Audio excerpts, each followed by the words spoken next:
business of drugs, a lot goes on. Just like we doing business of selling clothes, shoes, hairs, whatsoever. When it comes to drugs, it's a whole ball game, and it comes with a lot of negativities as compared to others that comes with positivity. But then we want to find out who benefits more, because if there is no profit, then I'm not sure people who want to enter into drug business. And that is what we are going to look at today on the Shield. I am Nana Kusichumberima, and I welcome you to the Shield on Hope Channel Ghana. On this show, like always, I tell you, we uncover the unspoken truths, things that probably hasn't crossed your mind or me either. That is what we look at. So I want you to join every Sunday at 5 p.m. as we dive into all of these things. And your questions, your contributions, your opinion do matter on the show. So just join us. If you are not at home, you can still follow on Facebook or YouTube. That is Hope TV Ghana on Facebook. YouTube is Hope Channel Ghana. And you can drop it at the comment section. On WhatsApp, the number is 0559 680066. Just drop it there.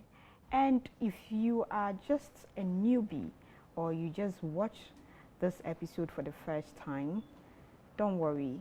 If you need help, like I say in all episodes, just drop it. Your name will give you to people who are credited, reliable, who can help you. Or if you have a loved one you want to help when it comes to drug abuse or substance abuse, still do same.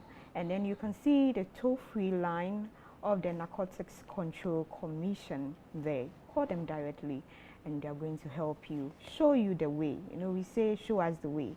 They'll show you the way of how you're going to recover soon. We want a lot of our youth and even the older folks to come out of substance abuse.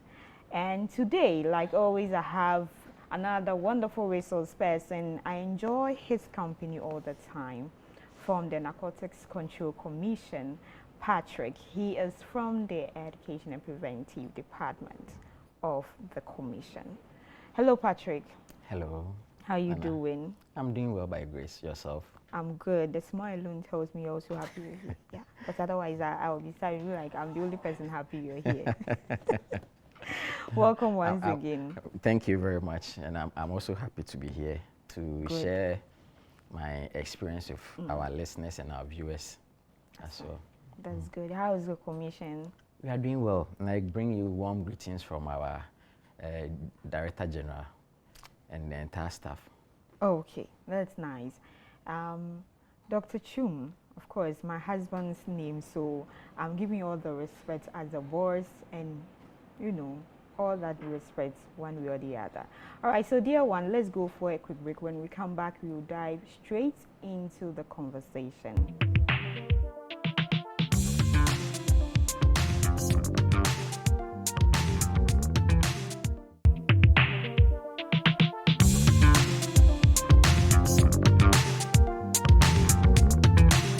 Welcome back from the break. You're still watching The Shield on Hope Channel Ghana. If you just joined, today we are going to discuss the topic, this business of drugs, who really profits.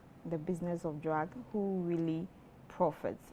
So just join in the conversation by dropping your questions, comments, contributions on the comment section on Facebook or YouTube. WhatsApp is 0559 680066. All right, Patrick, let's just go in. Why do young people feel like, you see, selling drugs is an easy hassle? Thank you for having me once again. Young people, you know, in this day and age, go through a lot of struggles, and unemployment is one of them. Having completed school for so many years, no work to do. So they see this to be a way of getting themselves occupied. So unemployment is one. Then also we have the demand, which creates the market. So there's ready market. So they think, once I go, I can make something in out of that. Then also having to do with the fact that whatever they are earning is tax-free. No government taxes them because it is an illegal thing. They are doing underground thing. Yeah. So they go into it, they get all the money, and they are okay. Unlike you and I who are working officially, and then the government will tax us. And then also, because of the huge profits that they make out of these business. So just to mention a few, these are some of the reasons why young people will go into the drug trade, because one, to cater for their own employment situation, two, the demand is there, which is creating the ready market, and the profits they make out of this business. But you just realize that those young people of late just don't go out there and purchase these drugs. They are warlords. I call them the warlords who go in there to push this business. They hide behind the scenes and then, you know, push it out there. So Frank was asking, who makes more of the street dealer? Is it the street dealer or the businessmen or the youth themselves that make more of the money? Okay, so when it comes to the drug business or enterprise, it's just like the chain of enterprise that we have in the normal terrain.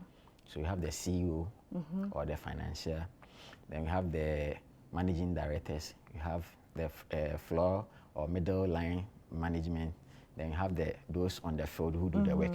So there's a whole lot of institutions that they've also established.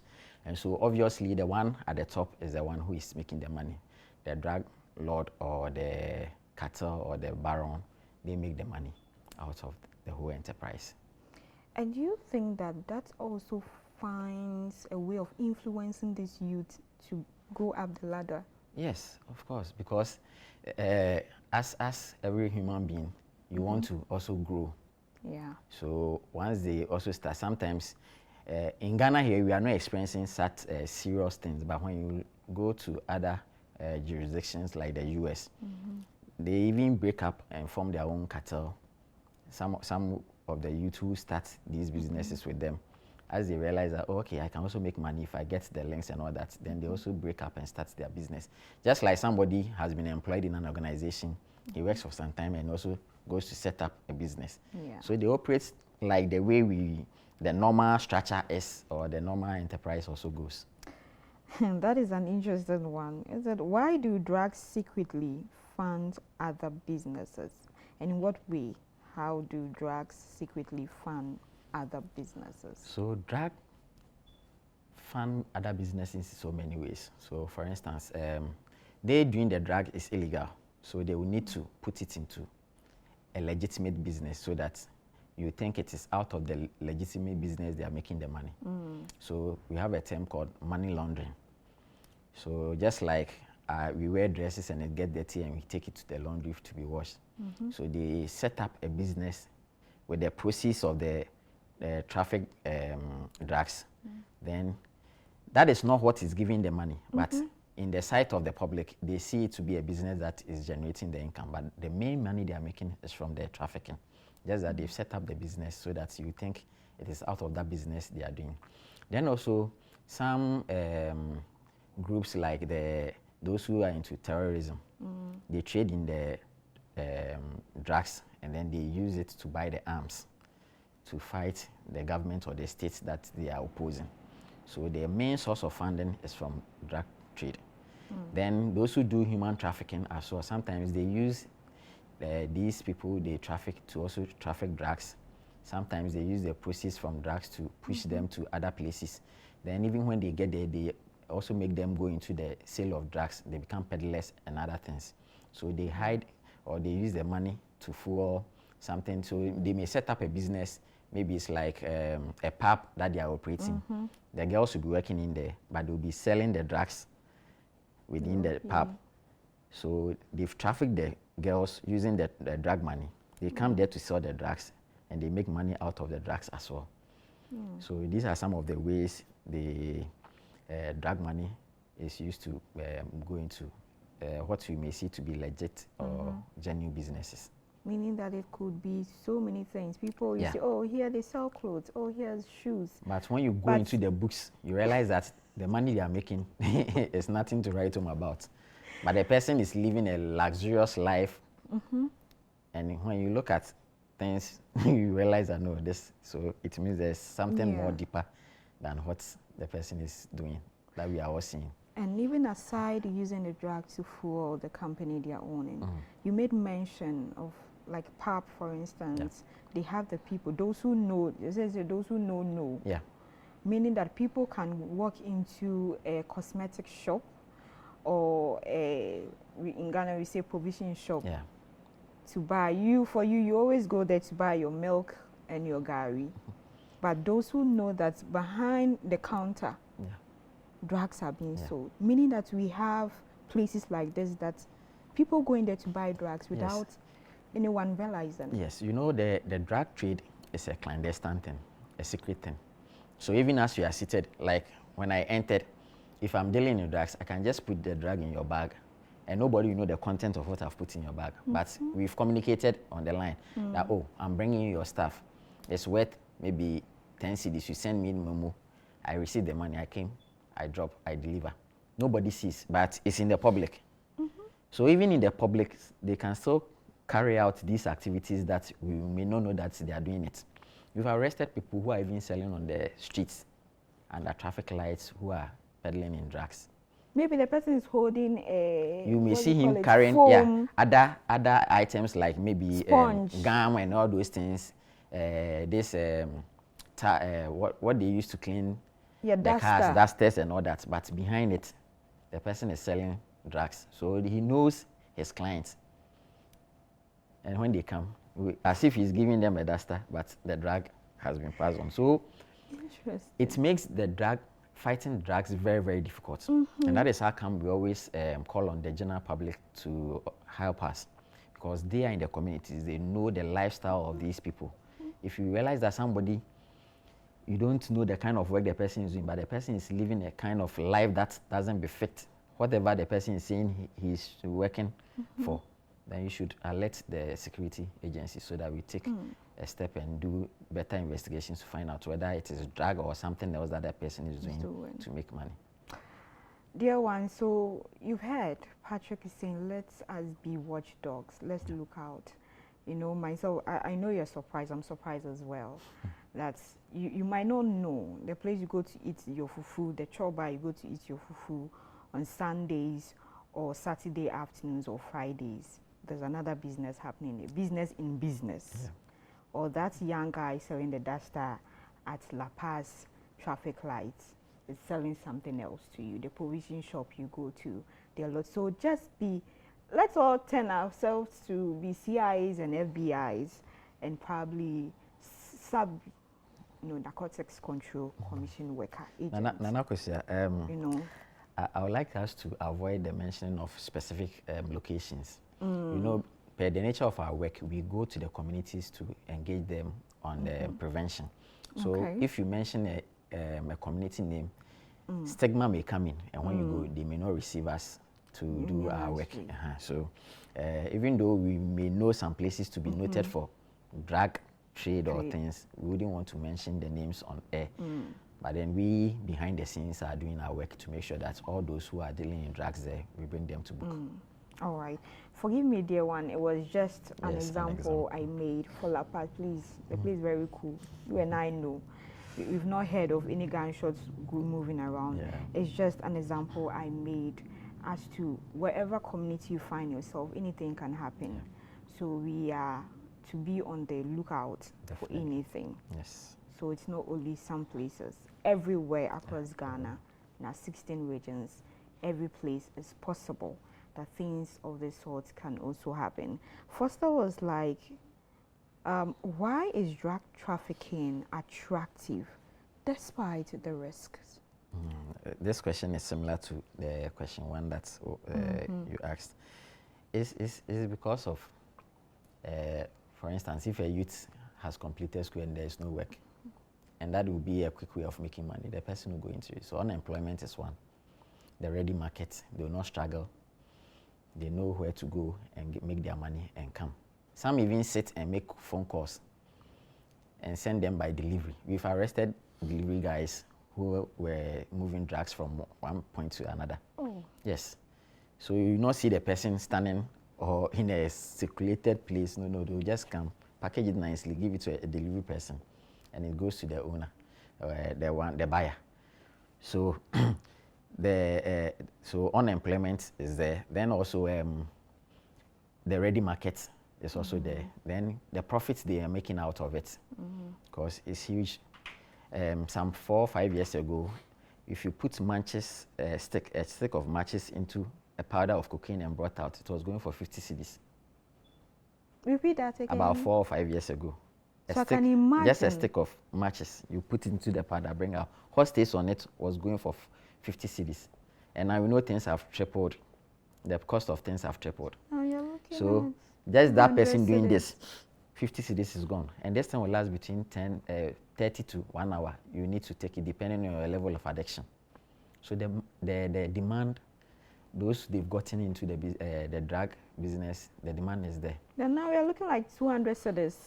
Or more, it could be more, you see. So they make profit out of that. And then also because they are not being tax-free. So all these are factors that will push people to go and do drugs trade, because they know they can make money quick and make all their profits, and nobody. Can anyone be arrested no matter what? You know, Teresa was asking, do we have the non-touchable people? You know, the big men. Let me read what she actually said.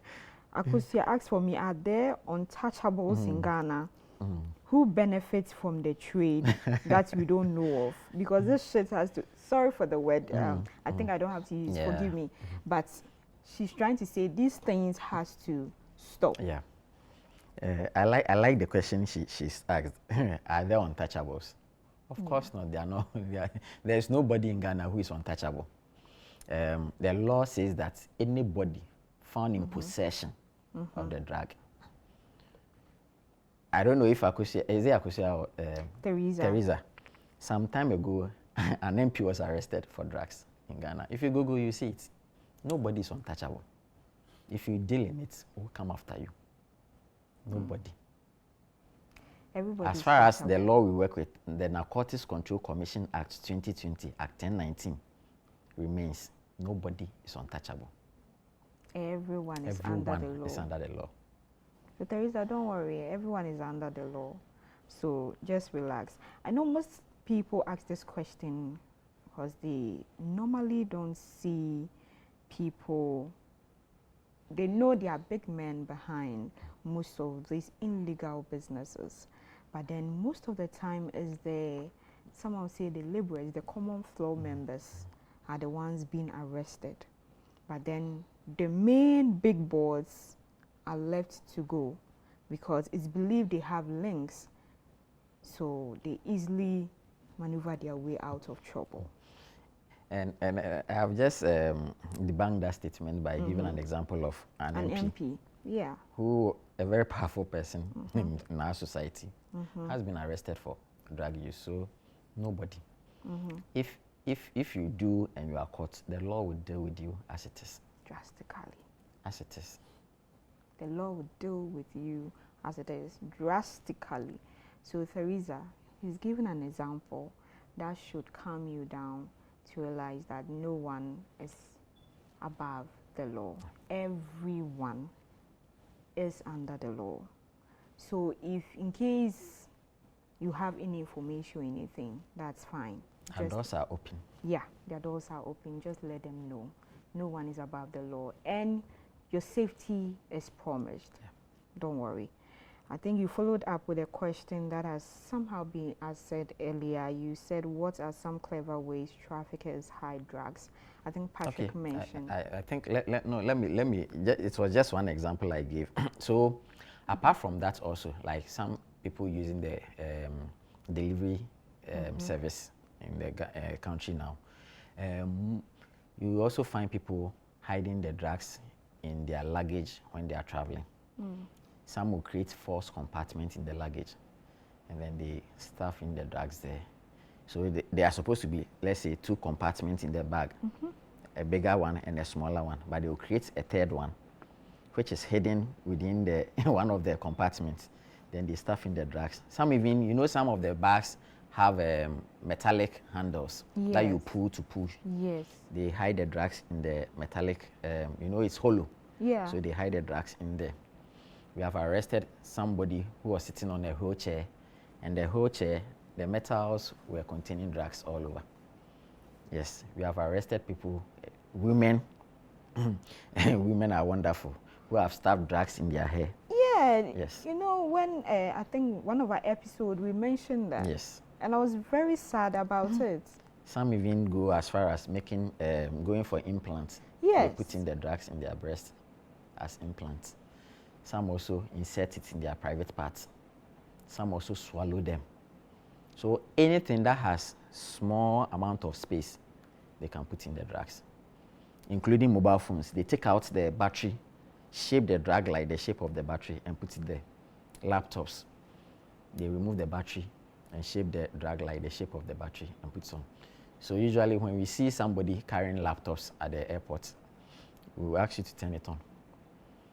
And if you turn it and it's not turning on, then you have yourself to. Yeah. And there are other several ways. Some hide them in foodstuffs, like cocoyam, yam. They'll cut it into two, create a hole inside, stuff it, and put it together with super glue. Yes.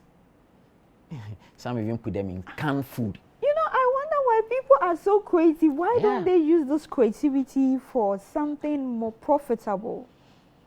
Some even put them in canned food. Canned food. So they'll go and buy the original canned food, a known product with a label on it. They bring it to their factory or their lab or whatever. They have the machine that is able to unseal without destroying the covering. They bring out the contents and put in the drug and reseal it again. We have a number of them. This, I don't know. It's really, really a sad one. I know you are there wondering what really is going on in the country. People are too... Why don't we invest this creativity into something that can help develop Ghana, our country? Don't we also think about our younger siblings, our loved ones who are coming up? Because with this creative act, you can use it for something else, like how you're going to preserve our food, our stuff, like so many ways. Patrick, let's continue. It looks like I'm becoming too much. Just to help you with, you know, the Bible says, getting to the end, people will crave for money and wealth. Yes. So these people think of what they are going to make out and not about who is going to consume. So why don't? So they don't care. The thing is, if you are craving the test for money, then find something that is legal, that you can still get money out of it. That is what ideally we are supposed to be doing. But yes, you know, you always find people who are doing the other quick money. Just as the sons of God met and the devil was there. When you read Job chapter 1 verse 6. So we will also find these people within us. Patrick, you're totally right. You know what? You're still watching the show on Hope Channel Ghana. And today's episode, we are discussing the business of drugs, who profits more. And it's so interesting. If you just join, you've not missed so much, but a lot too has happened. If a friend says he or she can't be able to watch, tell them not to worry. They can still get to watch it on our Facebook or YouTube. Facebook is Hope TV Ghana. YouTube is Hope Channel Ghana. And keep dropping your comments and questions in. And I remind you again that if you're seeking for help, you have any information, please just let us know or drop it by calling the toll-free line of the Narcotics Control Commission. And your safety is secured, we promise you. You will be fine. We'll be wrapping up very soon. So how does corruption sustain this trade? Okay, thank you for the question. No, corruption is a social canker. And anywhere corruption is, definitely people will make money from the state unlawfully. So if corruption is happening with drugs, then definitely drug will trade or the drug trade will flourish. But thankfully, in our part of the world, or in Ghana, we've been able to minimize this, especially with officers from the commission, because you've put in checks and balances that will make sure that officers do not get themselves corrupt.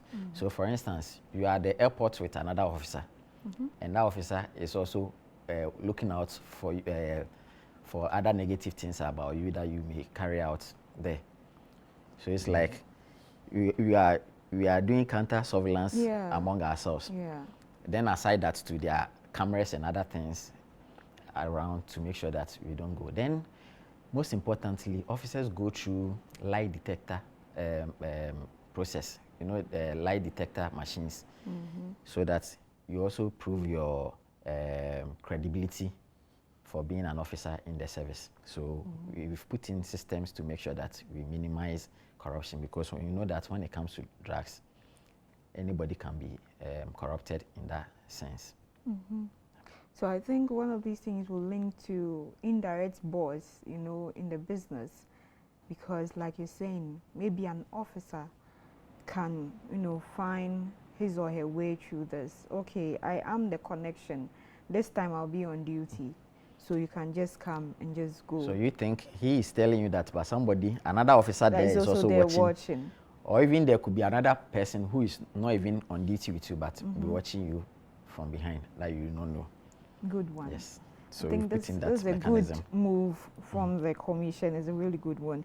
Last one is, what strategies can Ghana adopt to follow this money trail of drug? Thank you. So, per the international standard, Ghana now we have the FIC, the Financial Intelligence Center, which also makes sure people who are making wealth that cannot be explained, they go after them. We also have YOCO, which is also an organization that deals with money laundering. We also have the CID that carry out investigations on people who engage in some of these crimes. And then also the cyber security of the Ghana Police also is there to also make sure that these issues about people having to deal in drugs are really dealt with. And then the Narcotics Control Commission is also there. And all these organizations I've mentioned, we work hand in hand with them. We collaborate efficiently to make sure that we bring the drug trade to the barest minimum. That is a good one, dear one. And then he's mentioned organization. We are parts of that organization. So we happen to be the 20,000 people, one way or the other. We all are watchdogs because we love Ghana. Even if you're not a Christian, you still love Ghana because you're a Ghanaian. Even if you're outside the country, I always say no matter where you go, if you come back home. But if your home is destroyed, look at other countries going through a lot of wars and struggles. It's not easy to come back home. But then if home is peaceful and nice, you can always come back home no matter where you go to. Just like the prodigal child. You look back and say, why don't I go home? Because at least I have peace of mind. There's no violence there because drugs have been taken out. So that robbery because you need more money to buy drugs is not there. No one is killing anybody for anything. So please, let's all join hands together and then push away this drug business out of the system. If the Narcotics Control Commission, the police, the immigration, or our security personnel are not watching, God is watching you. If you're a traditionalist, the gods are watching you. So please be very, very careful. Think about your loved ones first. Thank you so much, viewer, for watching the Shield on Hope Channel Ghana. And I know you and I have learned a lot, so we'll keep our eyes wide open like an all. Yeah, let's do that. And thanks for dropping in your questions as well. I'll keep reminding you over and over again that if you're seeking for help or you have any information, just send it to our WhatsApp line 0559 680066 or the toll-free line on the screen linked to the Narcotics Control Commission. They will just pick it up from there, and your safety is secured. Thank you and God bless you. Patrick, thank you too for sharing this insight for us. I know a lot of things I didn't know, and I know our viewers and listeners, most of them didn't even know about it. Thank you so much. And if I may add my voice to your last concluding comments, that we are there for them. Yeah. We want to help our nation so that we can reduce, if not eradicate, reduce drug trade to the barest minimum. So we need them to help us. And like you mentioned, their safety is guaranteed. Whenever they give us information about these drug dealers, their safety is guaranteed. Yeah. So it's confirmed. Yes, your champion in Kasa, Osnana Wasumwa. You've heard it from the horse's own mouth that you are protected. So we'll catch you same time on our next episode. Until then, stay safe out there and be on the watch. My name is Nanaku Siobwachi, and this was The Shield.